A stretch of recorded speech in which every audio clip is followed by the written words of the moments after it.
साथियों, आपको पुस्तक अवगढ़ें संस्कारवान पीढ़ी भाग 2 पृष्ठ 19 से पढ़कर सुनाते हैं। शिशु के समग्र विकास की तैयारी। हम जान ही चुके हैं मित्रों, हम जान ही चुके हैं।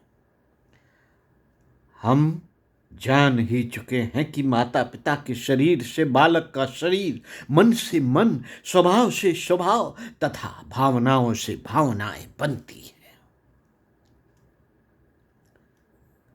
अतः जिस तरह अच्छी फसल उगाने के लिए भूमि और बीज दोनों का उत्तम होना आवश्यक माना जाता है, उसी तरह स्वस्थ सुसंस्कृत संतान के लिए माता पिता के शरीर, मन, भावनाएं, गुण, कर्म, स्वभाव एवं वातावरण का उपयुक्त होना भी आवश्यक है।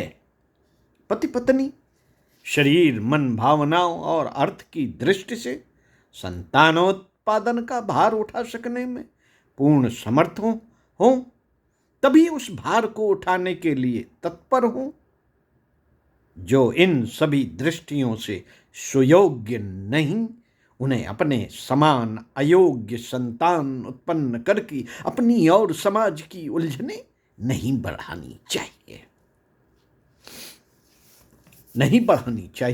इसे वैयक्तिक मनोरंजन नहीं, एक सामाजिक उत्तरदायित्व समझें। उत्कृष्ट स्तर के माता पिता ही उत्कृष्ट बालक उत्पन्न कर सकते हैं।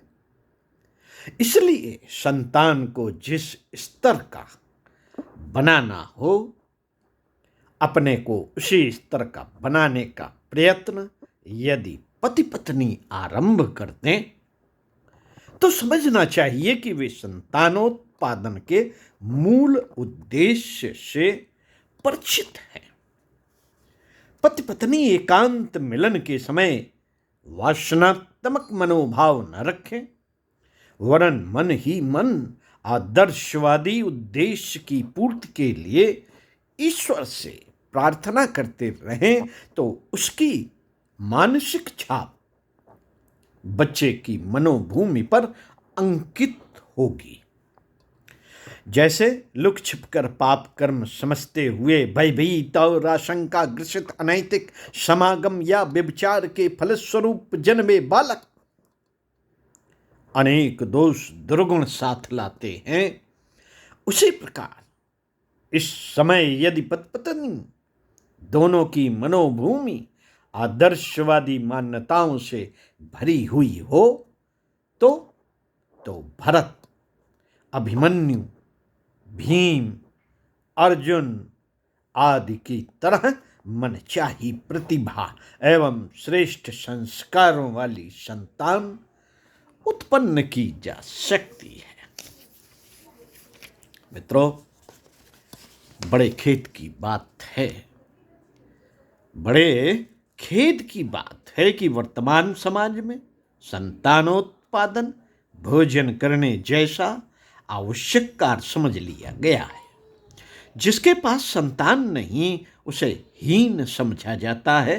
परिणामतः विषय विकारों से ग्रसित लोग यह अनुभव ही नहीं करते कि नए प्राणी को सुयोग्य एवं सुविकसित बनाने की शारीरिक, मानसिक, भावनात्मक एवं आर्थिक क्षमता यदि उनमें नहीं है, तो वे क्यों संतानोत्पादन जैसे महान उत्तरदायित्व को उठाने के लिए कदम बढ़ाते हैं और एक के बाद दूसरे बच्चे उपजाते ही चले जाते हैं। यह एक सामाजिक अपराध है।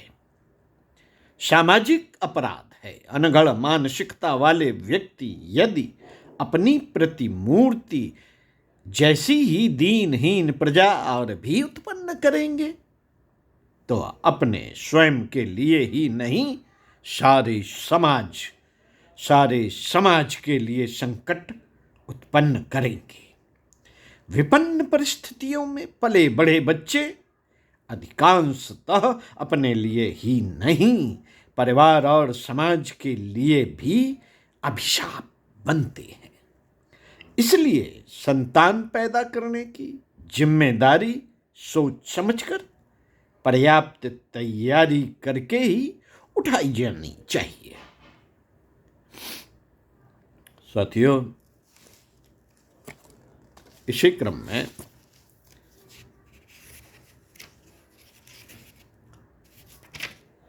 गर्भ संस्कार, दर्शन और व्यवहार पढ़कर सुनाते हैं। आइए सुनते हैं।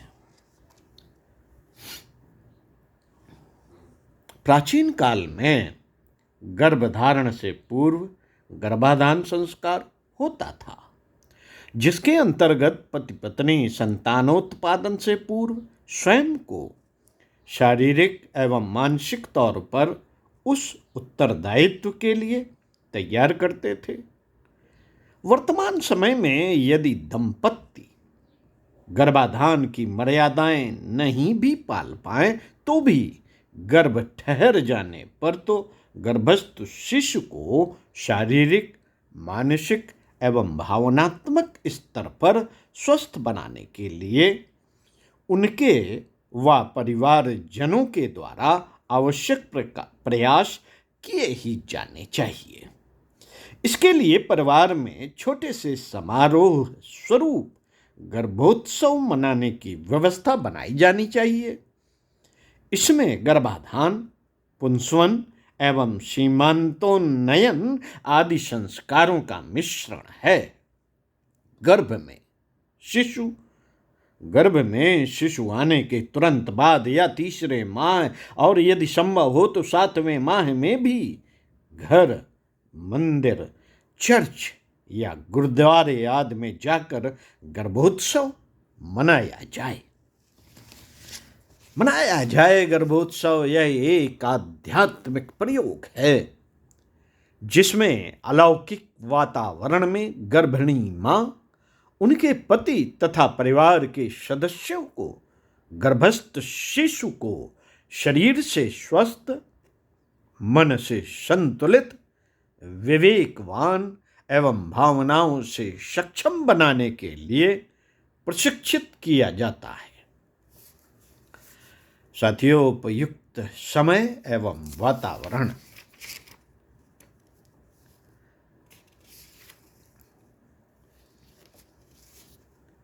योग ऋषि पंडित श्री राम शर्मा जी के अनुसार परामर्श और प्रशिक्षण यूं सदा ही श्रेयस्कर होते हैं, पर यदि उन्हें उपयुक्त समय पर, उपयुक्त वातावरण में, उपयुक्त ढंग से किया जाए तो उसका कुछ दूसरा ही प्रभाव होता है। यूं विदाई के समय भी एक दूसरे का तिलक व जयमाला से सम्मान करते हैं, पर युद्ध में जा रही सैनिकों को जब समारोह पूर्वक लोगों द्वारा भावना पूर्वक विदाई दी जाती है, तिलक माला से सम्मानित किया जाता है, तो वह उसे सदा ध्यान में रखता है और जीवन मरण का अवसर आने पर भी अपने कर्तव्य पर यह सोचकर जमा रहता है कि भागने पर तो जिन लोगों ने वीरता दिखाने का उपदेश दिया था उन्हें क्या मुंह दिखाऊंगा।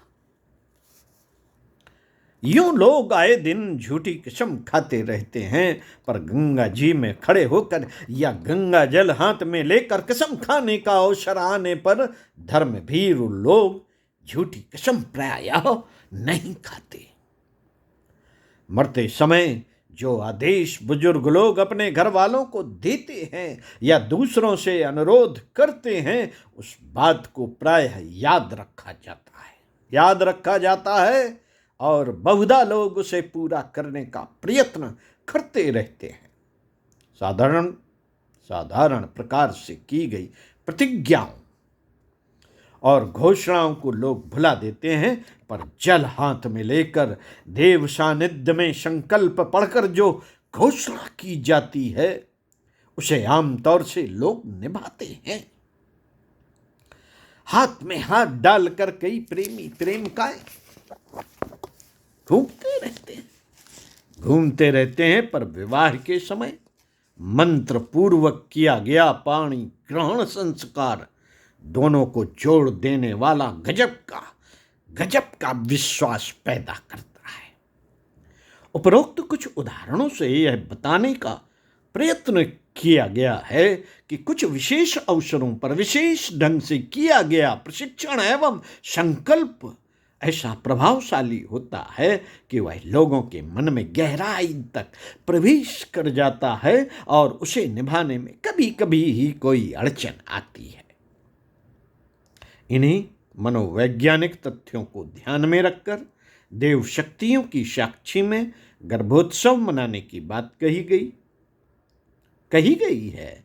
जैसे विवाह के समय सभी की आंखें दूल्हा दुल्हन को सामयिक हीरो की निगाह से देखती हैं, उसी प्रकार जिनका गर्भोत्सव मनाया जा रहा है उनके प्रति लोगों की आंखों में एक विशेष आकर्षण एवं आदरपूर्ण भावनाएं होती हैं।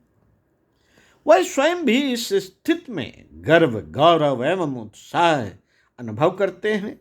यह अनुभूति मनुष्य को स्वयं की दृष्टि में भी महत्वपूर्ण एवं सम्माननीय बनाती है। मित्रों, इस भावनात्मक स्थिति का दूरगामी परिणाम होता है आत्महीनता की ग्रंथियों से ग्रसित, अपने आप को नगण्य, तुच्छ, उपेक्षणीय समझने वाले व्यक्तियों को भी अपने स्वरूप, महत्व, स्तर एवं सम्मान का बोध होता है।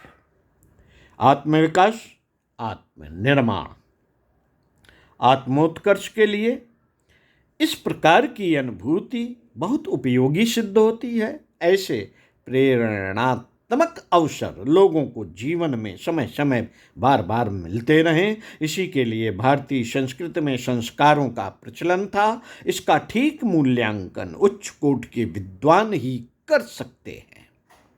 प्राचीन काल में इस देश में जनसाधारण को जो धरती के देवता कहलाने का श्रेय प्राप्त था, उसमें इस प्रकार की सामाजिक, आध्यात्मिक एवं मनोवैज्ञानिक प्रक्रियाओं का महत्वपूर्ण योगदान रहा है। साथियों, इसी क्रम में अगले वीडियो में आपसे मिलते हैं। अवगणे संस्कारवान पीढ़ी भाग 2 पृष्ठ 23 में। तो सुनते रहिए कुछ अच्छा और पढ़ते रहिए कुछ अच्छा। ओम शांति।